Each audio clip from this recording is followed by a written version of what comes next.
गव्याचा हल्ला, 73 वर्षीय शेतकरी गंभीर जखमी. शेताची राखण करून घरी परतत असताना गव्याच्या हल्ल्यात शेतकरी गंभीर जखमी झाल्याची घटना किसरूळ तालुका पन्हाळा येथे आज सकाळी घडली. तुकाराम महादेव पाटील वय 73 असे जखमी शेतकऱ्याचे नाव आहे. काही दिवसांपूर्वी याच परिसरात बंडा उर्फ बंडू खोत या शेतकऱ्याचा गव्याच्या हल्ल्यात मृत्यू झाल्याची घटना ताजी असतानाच अवघ्या आठवड्यातील ही दुसरी घटना घडल्याने शेतकरी वर्गात भीतीचे वातावरण पसरले आहे.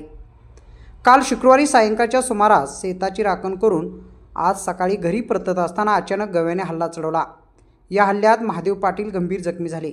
घटनेची माहिती मिळताच युवा नेते अर्जुन पाटील यांनी तातडीने जखमी शेतकऱ्याला CPR रुग्णालय कोल्हापूर येथे उपचारासाठी दाखल केले. दरम्यान वनपाल राजेंद्र रसाळ यांनी CPR रुग्णालयात जाऊन जखमी शेतकऱ्याची भेट घेतली व त्यांच्या प्रकृतीची विचारपूस केली. तसेच घटनास्थळी वन विभागाच्या वतीने पंचनामा करण्याचे काम सुरू असल्याची माहिती देण्यात आली. पन्हाळा तालुक्यात वाढत्या गव्यांच्या मुक्त संचारामुळे शेतकऱ्यांचे जीव धोक्यात आले असून वन विभागाने तातडीने ठोस उपाययोजना कराव्यात अशी जोरदार मागणी शेतकरी वर्गातून होत आहे. जांभिकासा न्यूजसाठी किसरूळहून राम करले.